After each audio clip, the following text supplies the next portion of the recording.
औज़ुबिल्लाहिमिनश्शैतानिर्रजीम बिस्मिल्लाहिर्रहमानिर्रहीम।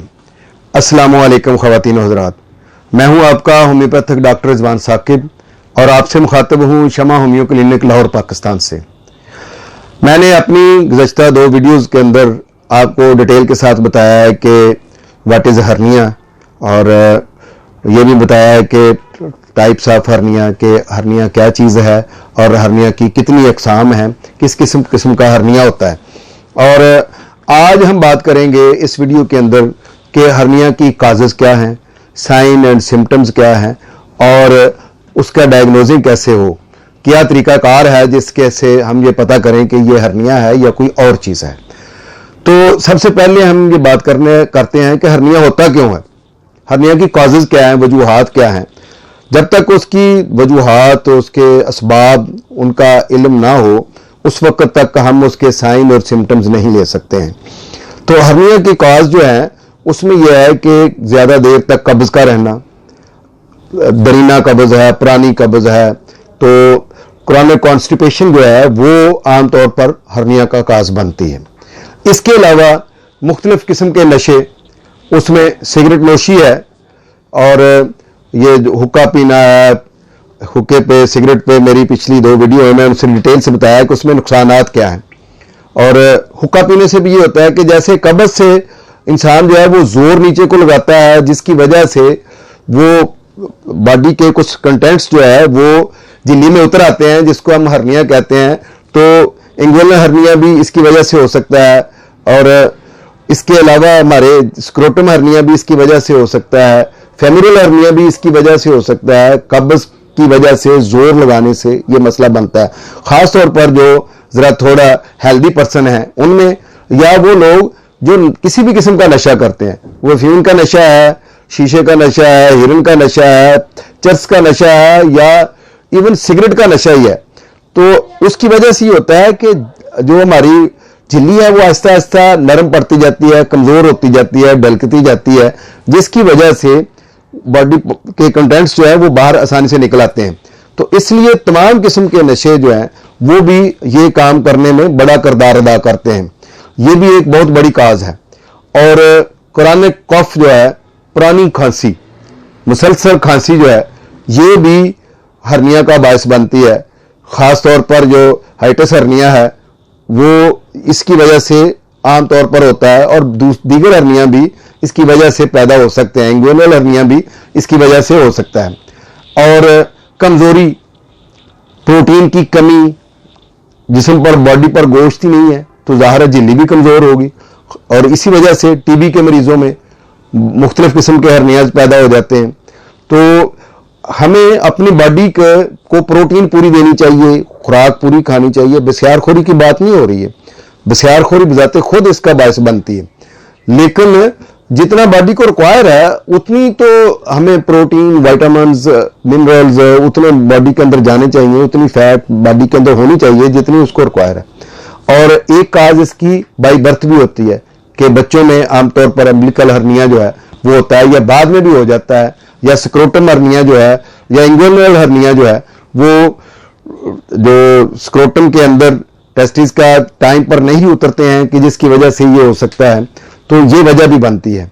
और बाज़ दफ़ा मुख्तलिफ किस्म के फालिज जो हैं वो भी हर्निया का बायस बनते हैं।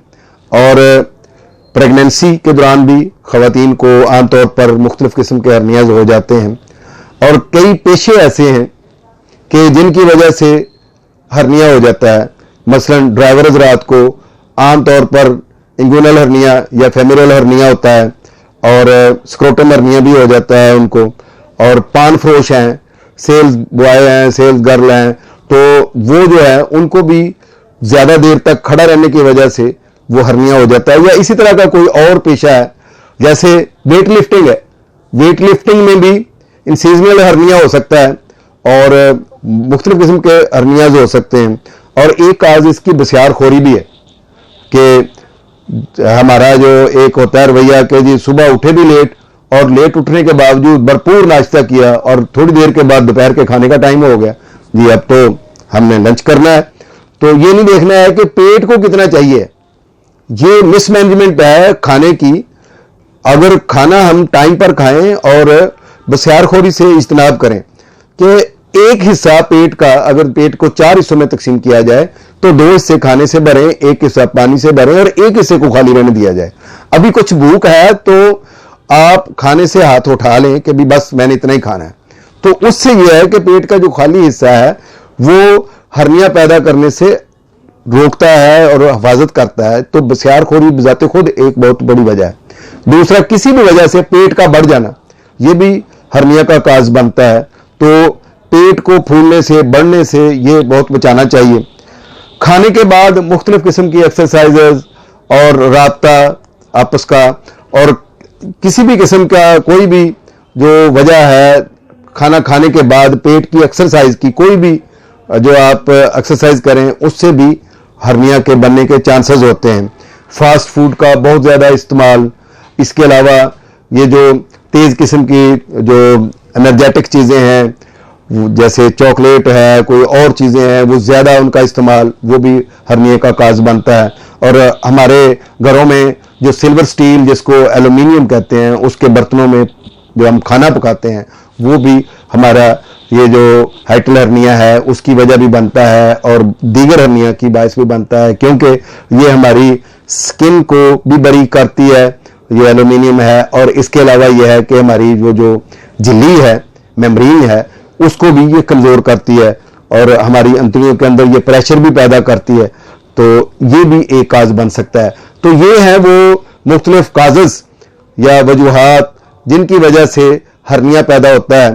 तो अब हम बात करते हैं कि हर्निया के काजेस के बाद अब हम इसको साइन और सिम्टम्स इसके क्या है और इसको हम डायग्नोज कैसे करेंगे। तो आइए हम बात करते हैं कि हर्निया के साइन और सिम्टम्स क्या है।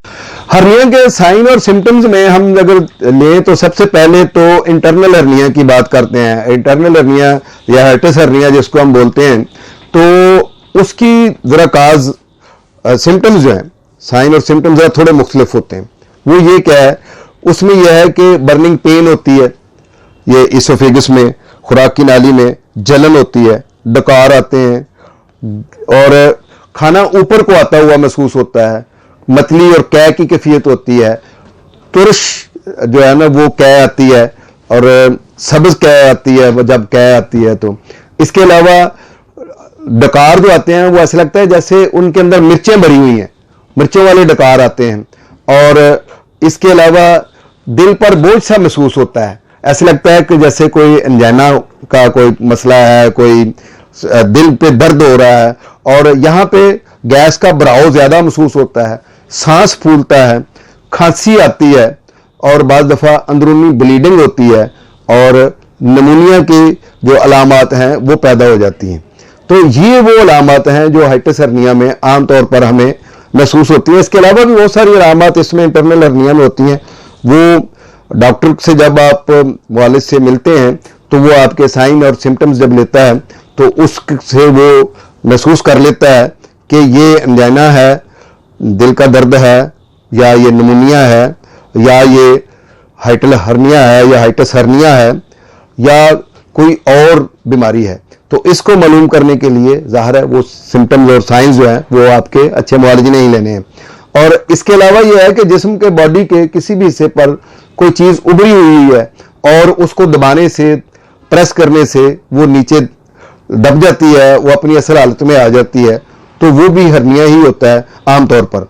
देखिए अगर लाइपोमा है तो लाइपोमा को तो दबाने से वो नीचे नहीं जाएगा, या इस तरह की कोई और भी सिस्ट है कोई भी, तो उसको दबाने से वो अंदर नहीं जाएगी बल्कि वो वहीं प्रेस होने से उसके अंदर गड़ा पड़ेगा, या कोई और स्वेलिंग है तो वो भी वो हर्निया नहीं है, तो वो नीचे नहीं जाएगी, अपनी असल हालत पर नहीं आएगी।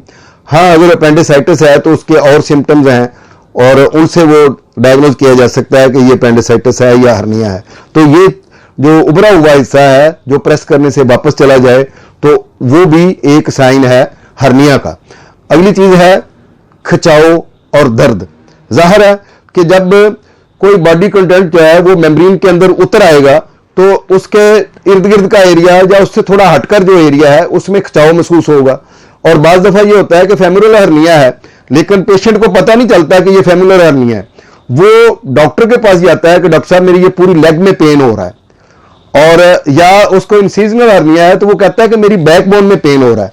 अब बैकबोन का पेन जो है बाज दफा ये कंफ्यूज करता है कि ये शायद हमारा किडनी पेन है, और बाज दफा वो कहता है कि डॉक्टर साहब मेरे ये अपेंडिसाइटिस का दर्द है, और वो होता असल में जो है इंसीजनल हर्निया है।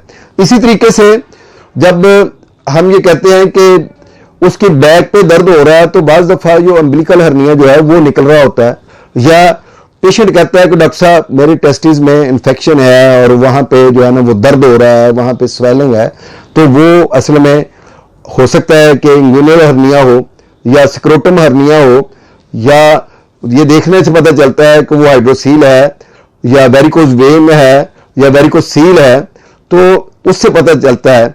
बाज दफा पेशेंट ये कहता है कि मुझे लग रहा है कि मुझे प्रोस्टेटिस है, तो हकीकतन वो किसी ना किसी किस्म का बाज दफा उसको हर्निया होता है, तो वो पेशेंट जो है वो प्रोस्टेटिस के चक्कर में आता है कि मुझे मेरी प्रोस्टेट हैं उनके अंदर स्वेलिंग हो गई हुई है।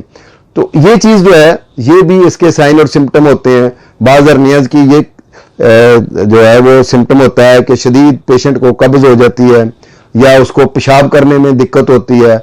इसके अलावा बाज हर्निया में सांस लेने में दिक्कत होती है और बुखार होता है, और बाज हर्निया में हिचकी शुरू हो जाती है, हिक कॉफ होनी शुरू हो जाती है कि वो बार बार हिचकी लेता है। तो इस तरह से भी, और स्ट्रेस, एंजाइटी और जिस्म के किसी दूसरे पार्ट में दर्द का होना, अब हर्निया नीचे है और सर दर्द हो रहा है, तो ये डॉक्टर को पता चलता है कि ये सर दर्द जो है वो बाज़ दफा हर्निया की वजह से हो रहा है।